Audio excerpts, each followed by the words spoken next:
Gentlemen, I want your facial hair to look its best at all times. So here is my immense guide to maintaining and trimming your facial hair, where you should do it, how you should do it, and why you should do it. Let's not waste any more time and let's begin. To start off the process, I'm going to rinse my face with lukewarm water, and an optional step would also be to apply some shave oil, which is going to moisture your beard, which is going to make the shaving or trimming experience much more enjoyable and softer. I'm going to apply it firmly into my beard in order to get the product all into the beard, and then I'll get started with shaving or trimming my beard depending on the look that I want to achieve. And I want to trim my beard for some of its length, and this step that I'm about to do, which is starting from the neckline, you can either do with a normal razor or an electric trimmer depending on how you want to perform this step. To perform this step correctly, you want to place your index finger right on top of your Adam's apple, and all of the hairs that are underneath your index finger are the ones that you want to remove. The reason being is that you want your beard to appear sharper and your jawline more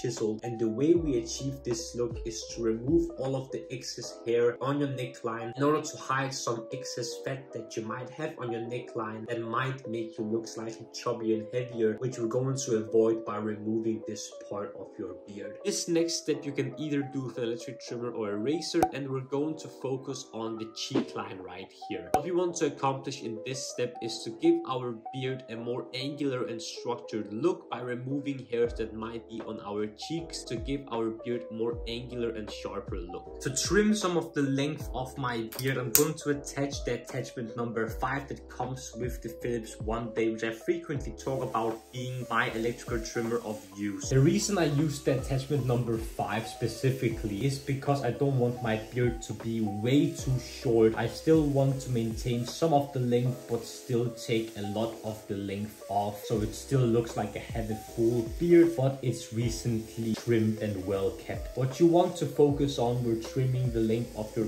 beard is to make sure that it's even in length all across your face and there's no irregularities or uneven length somewhere on your beard. I want your beard to be even and look fresh and sharp to boost the look of your face and make your face look more symmetrical. I'm quickly going to rinse my face before proceeding to the next step, which is going to involve the nose trimmer, and we're going to stick that into our nose to remove some possible nose hairs that might be sticking out, which is of course an issue. I don't want any nose hairs to poke out of your nose and be visible for others to see, because that is pretty disgusting and we want to avoid that at all costs. So therefore this step is very important, especially if you might have some visible nose hairs. Grab yourself a pair of tweezers because we're going to look at your eyebrows. If you don't know where to begin, take something like a comb and line it up onto the corner of your eyelid and directly straight up to your nose. The goal here is to remove any small hairs that might be in between your eyebrows so you don't have a visible monobrow, and to make your eyebrows look less bushy if you have bushy eyebrows, and to remove excess eyebrows that might go over the line that you made with your comb over to the corner of your eyelids, so your eyebrows don't look way too long and unkept. This step is optional and only necessary if you have visible hairs out of your